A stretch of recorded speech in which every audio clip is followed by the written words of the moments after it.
Have you ever had a moment where you knew you had something smart to say in English, something real, something important, but your mind went blank right when you needed it? You can feel the sentence in your own language. It is right there, but in English, it turns into fog. And then you say something smaller than what you meant, or you stay quiet, and later, maybe in the shower, maybe on the train, you suddenly find the perfect English sentence, and you think, why could I not say that earlier? That feeling is one of the most frustrating parts of learning English as an adult. Not because you do not know English. You do. You understand. You can read. You can listen. You can follow conversations. But speaking makes you feel like a different version of yourself. Less confident, less quick, less natural. And that gap between who you are and how you sound in English can feel personal. So today I want to tell you a story, not a dry history lesson, not a list of facts you have to memorize. I want to tell you a human story about someone who started as a nobody in a big city, who had to find his place, who had to take risks, and who became one of the most famous writers in the English language. And while we go through it, I want you to notice something. The way confidence grows, the way identity grows, the way language becomes yours when you actually live in it. Because the story of William Shakespeare's rise is not just about talent. It is about uncertainty, survival, reputation, and learning how to use words when the world is watching. And if you have ever felt nervous speaking English in a meeting, or introducing yourself to new people, or trying to sound professional without sounding fake, you are going to recognize a lot more of yourself in this story than you might expect. And hey, if you enjoy this kind of story-based English practice, go ahead and subscribe. And if you feel like it, like the video too. And I would genuinely love to hear from you in the comments. What situation makes you most nervous in English? Is it work meetings, small talk, phone calls, interviews? Just share it. You are not the only one, I promise. Now let's go back, not to London yet. First, to a smaller place. Shakespeare was born in Stratford upon Avon, a market town.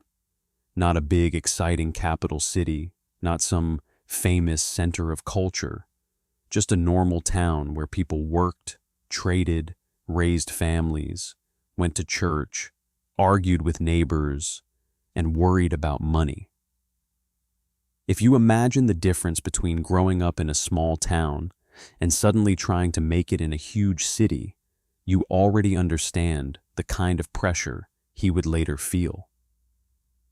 We do not have a perfect movie-style biography of his early life. There are gaps, there are missing years, there are rumors, there are theories. And honestly, that is part of what makes it feel real. Real life is not always documented. Real life does not always leave clear evidence, especially when you are not famous yet. Nobody is taking notes on you when you are just trying to get through the week. His father, John Shakespeare, had some success in town. He held local positions. He had some respect. But there were also money problems later, and that kind of up and down situation is something a lot of people relate to.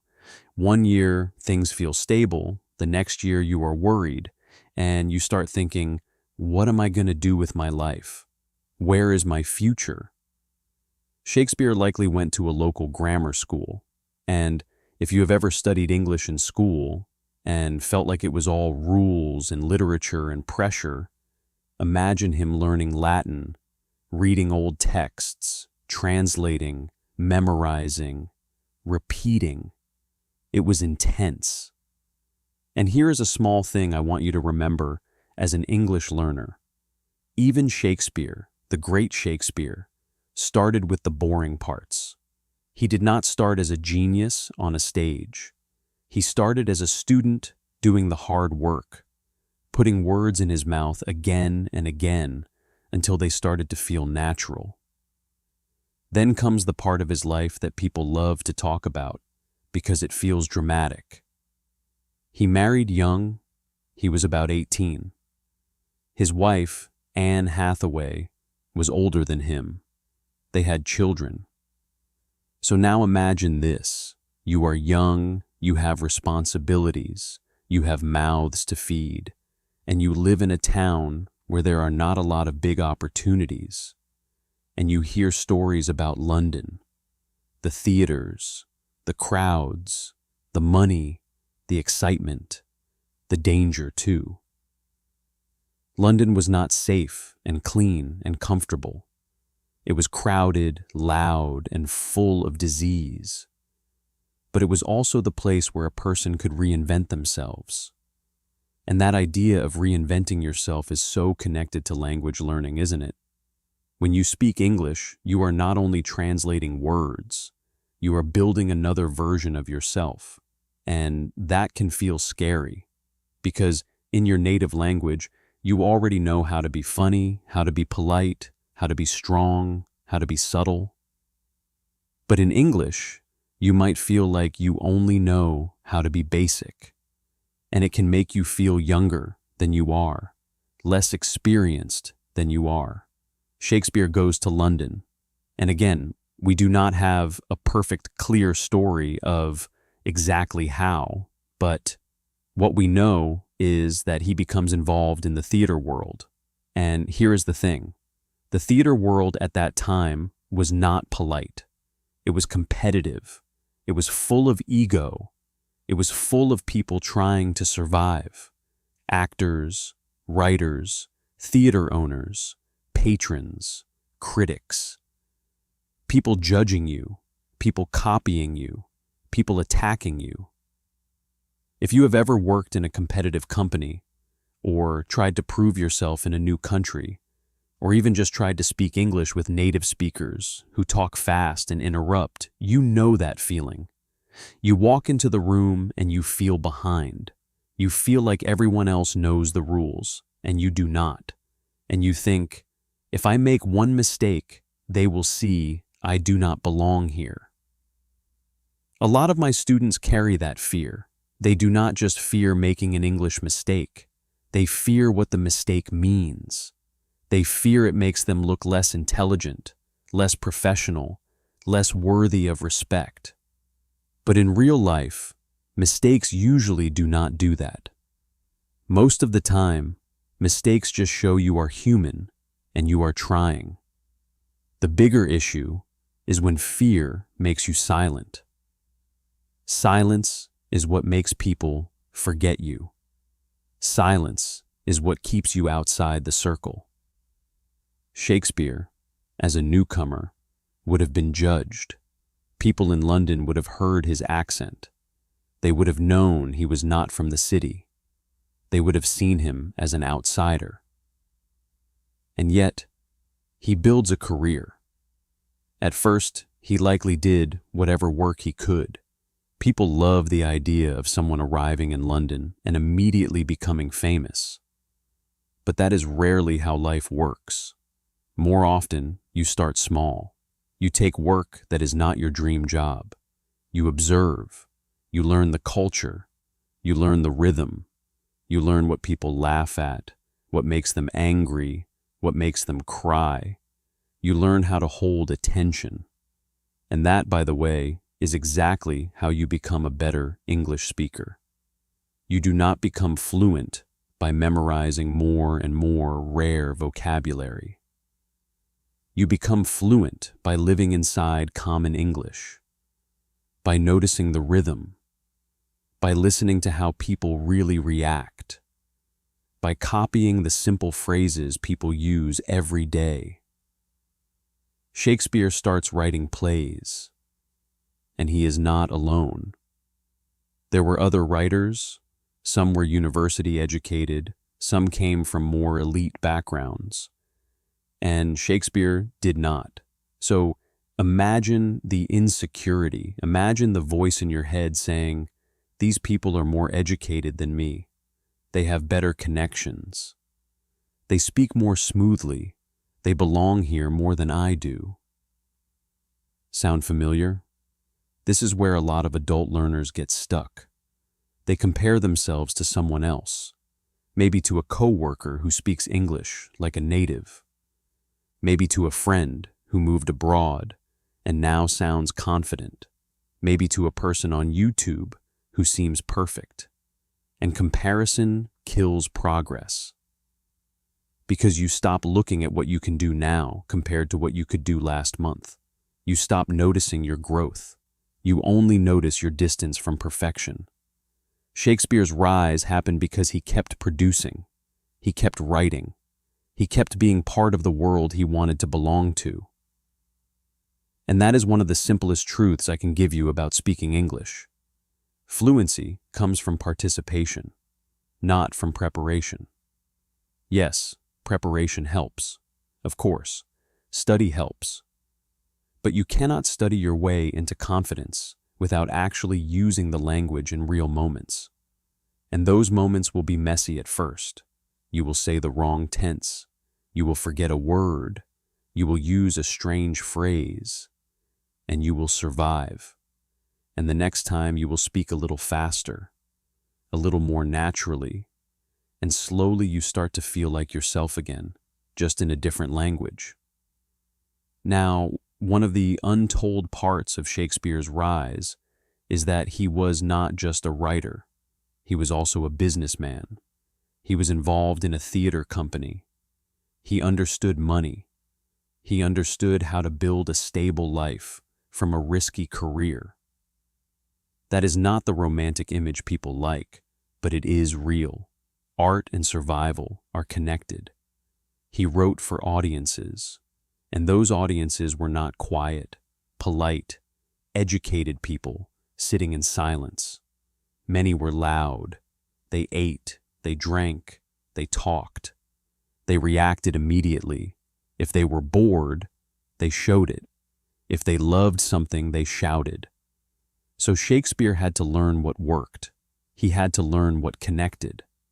And as an English learner, that is a great mindset to borrow. Stop trying to sound impressive. Start trying to connect. In a meeting, your goal is not perfect grammar. It is clarity. It is being understood. It is making your point. In a conversation, your goal is not to sound like a textbook. It is to sound like a human. Warm, clear, present. Let's talk about something practical here. I see many learners translate in their head when they speak. They build the sentence in their native language first, then they try to convert it into English. And it slows everything down. It also makes your English sound less natural because the structure of the sentence often follows your native language, not English. If you want a simple shift, start collecting ready-made English phrases, small, common phrases you can use without building them from zero. Things like, let me think for a second, here's what I mean. The main point is, if I understand correctly, I see what you're saying. That's a good question. I'm not sure, but I can check. Give me a second. When you have phrases like that, you stop translating. You just speak. And when you just speak, your brain relaxes. When your brain relaxes, your real personality starts to show. And that is when people start responding to you differently. They stop treating you like someone who is struggling. They start treating you like someone who is communicating. Shakespeare learned how to communicate with different types of people: wealthy patrons, common workers, actors, powerful leaders. He had to understand social levels.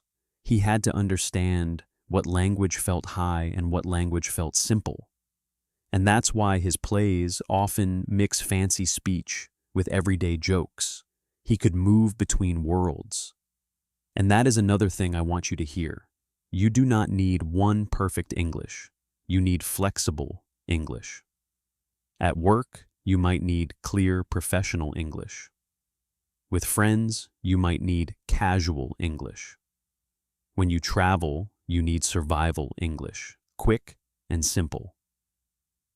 If you try to speak the same careful, perfect English everywhere, you will always feel tense. And tension is the enemy of fluency. Shakespeare's career also grew during a time of change. London's theaters were sometimes shut down because of plague. Imagine building your dream career and then suddenly the city closes. People stop gathering. The money stops. Everything becomes uncertain. If you are learning English, you have your own versions of that. You have weeks when you feel great, then something happens.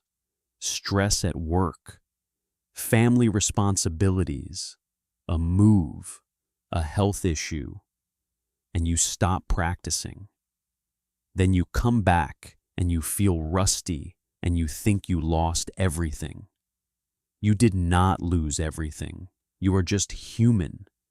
Language is not a straight line. It is more like waves. You keep coming back. You keep rebuilding. And each time, it gets easier to return. Now, Shakespeare also dealt with criticism. There were other writers who did not like him. Some saw him as an outsider who did not deserve success. Some accused him of copying. Some mocked him. And this is important for your English confidence. Sometimes you will meet someone who makes you feel small. Maybe they correct you too much. Maybe they laugh at your pronunciation. Maybe they interrupt you. Maybe they respond impatiently. That person is not the judge of your English. They are just a person with their own problems. Confidence is not the belief that you will never make mistakes. Confidence is the decision to keep speaking even when mistakes happen. To keep your place in the conversation. To continue the story. I tell my students this all the time. When you make a mistake, do not apologize too much. One quick correction is fine, or even no correction. Just continue. Because the goal is communication. And native speakers make mistakes too. We say the wrong word. We restart sentences. We change direction halfway. We forget names. We speak in fragments. Real spoken English is not perfect. It is alive. So Shakespeare keeps writing, keeps working, keeps becoming more known. His plays get performed. The company becomes more successful. And then comes one of the biggest moves, the Globe Theater. This is where things feel real. A theater is not just a building. It is a home base. It is a statement. It says, "We are not temporary. We belong here." For you, in English, your Globe Theater is whatever makes English feel like part of your life, not just a subject. Maybe it is a morning routine where you listen to English while making coffee. Maybe it is a weekly call with a friend. Maybe it is writing short notes in English every day. Maybe it is joining a group where you have to speak. You need something stable, a place where English lives. Because if English only exists when you feel prepared, then English will always feel stressful. But if English exists in small daily moments, you start to relax into it. You start to think in English without trying. And thinking in English is not magic. It is practice. It starts with small things. Naming what you see, commenting in your head, planning your day in English, saying simple opinions in English to yourself. Not complex, not perfect. Simple. Today, I'm tired. I need to answer those emails. I hope the meeting goes well. I don't feel like cooking. That movie was pretty good. I should go for a walk. Those little sentences matter. They build a bridge between your real life and the language. And once that bridge is built, speaking becomes less like performing and more like living. Shakespeare's writing was also full of emotion. Love, jealousy, ambition, fear, humor, grief. Not just big fancy ideas, real human stuff. And that is one reason his language lasted. People recognize themselves. So, here is a question for you. When you speak English, do you allow yourself to have emotion? Do you allow yourself to sound excited, annoyed, curious, playful? Or do you speak in a flat, careful way because you are concentrating so hard on being correct? A lot of learners speak like they are taking a test, and I understand why. School trains you to focus on mistakes. But real conversations are not tests. They are relationships. If you want to sound more natural, try putting more feeling into your voice, even with simple words. You do not need advanced vocabulary to sound natural. You need real intonation, real reactions, saying things like, "Oh, really? No way. That's tough. That's awesome. I get it. That makes sense. I'm not sure." Let's see. Those phrases are small, but they make you feel present. And when you feel present, you stop overthinking. Now, I want to talk about one more untold part of Shakespeare's rise: luck and timing. He had talent, yes. He worked hard, yes.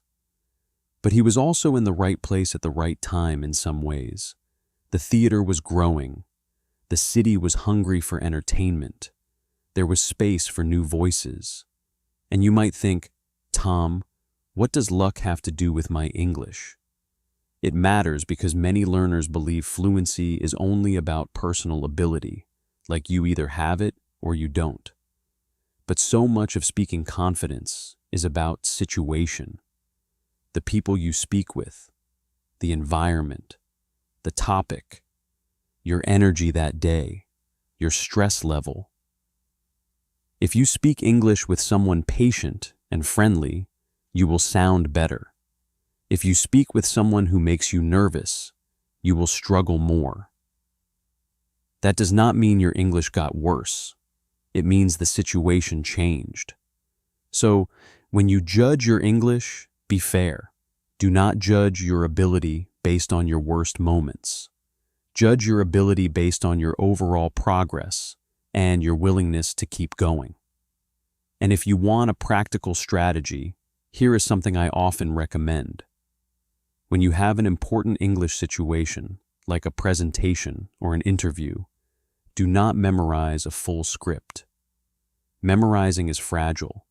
The moment you forget one line, you panic. Instead, prepare your main points in simple English. Prepare a few key phrases you can use to organize your thoughts. Things like, "First, I want to talk about." The reason this matters is, let me give you an example. The next point is, to sum it up. That way, you can speak naturally inside a structure, and structure creates calm. Shakespeare had structure too. Even when his language was creative, the play had a shape, a beginning, a middle, an end, conflict, change, resolution. He understood how to guide an audience. You can guide your listener too, even in small conversations. When you tell a story about your weekend, for example, start with the setting, then the event, then the result. Keep it simple. You do not need perfect grammar to tell a clear story. People will follow you if you lead them. Now, as Shakespeare becomes successful, something else happens. His name becomes a brand. People come because it is his work. But that also creates pressure. When people expect greatness from you, you cannot just relax. You think, what if I disappoint them? This is also something advanced learners experience. When your English gets good, people expect more from you. Your boss starts giving you more responsibility. People assume you understand everything, and then you feel pressure to be perfect. You feel like you cannot go back to simple English anymore. but you can, and you should. Native speakers use simple English all the time. Simple is powerful. Simple is clear. Simple is confident. Complex is not always better. Sometimes complex is just nervous. So give yourself permission to speak simply when you need to. Give yourself permission to pause. Give yourself permission to say, I'm looking for the right word. Give yourself permission to rephrase. Rephrasing is not failure. Rephrasing is fluency. Now, toward the later part of his career, Shakespeare becomes more secure financially.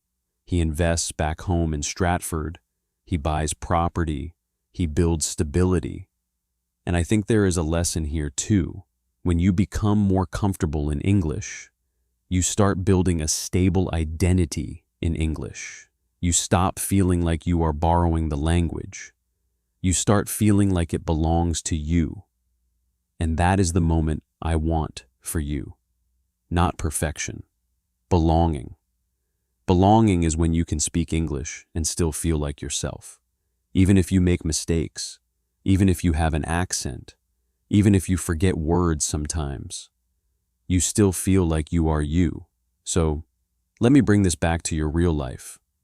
Imagine you are in a meeting and you want to disagree politely. Many learners freeze in that moment because disagreement feels risky. In your native language, you know how to disagree with the right tone. In English, you worry you will sound rude, so you stay quiet. But there are simple, natural ways to do it. You can say, I see your point, but I'm not sure I agree. Or, that's interesting, another way to look at it is, or I might be wrong, but I'm thinking. Or, can we consider this option too? Those phrases give you a safe path. And once you have a safe path, you speak more. And once you speak more, you get more confident. It is a loop, a good loop. Or imagine traveling. You walk into a restaurant and you want to ask for something special. Many learners overthink. They try to build a perfect question. But in real life, simple wins. You can say, hi, could I get this without onions? Or, is it possible to make it less spicy? Or, what do you recommend? People do not care if your grammar is perfect. They care if they understand you. And if they do not understand, you try again. That is normal. That is communication. Shakespeare's audiences did not sit there with grammar textbooks. They listened, they felt, they reacted. And that is what English is for, not to impress, to connect. So, if you take one big idea from today, I want it to be this. Your English gets better when you stop trying to protect yourself from mistakes and start allowing yourself to participate. Participation is the real teacher. If you want to go even deeper, here is a mindset shift that helps a lot of my students. Stop thinking, I want to speak correct English. Start thinking, I want to express real thoughts in English. Because when your goal is real thoughts, your brain starts searching for real language, useful language, natural language, and you become more interesting too, because you are not just practicing English, you are sharing yourself. And that brings us back to Shakespeare. The reason we still talk about him is not because he was perfect. It is because he captured real human experiences with words. He made people feel seen. He made people laugh. And he made people uncomfortable. And he made people cry. He used language to show what it feels like to be alive. That is what you are doing too, in your own way, every time you speak English. You are trying to be seen, trying to be understood, trying to belong in a world that sometimes feels fast and unforgiving. So be patient with yourself. Keep your English close to your daily life. Use simple phrases. Build confidence through participation. And remember that fluency is not a finish line. Fluency is comfort. Fluency is the ability to stay in the conversation, even when it is not perfect. And next time you feel that blank moment, that fog, that panic, try this. Breathe. Use a simple phrase like, "Let me think for a second." Then say the idea in the simplest way you can. Not the best way, the simplest way. And keep going. That is how your English becomes yours. And the truth is, that is how Shakespeare rose too. Not in one dramatic moment, but step by step, day by day, word by word, in a world that did not guarantee him anything. Keep going. Your words matter more than you think.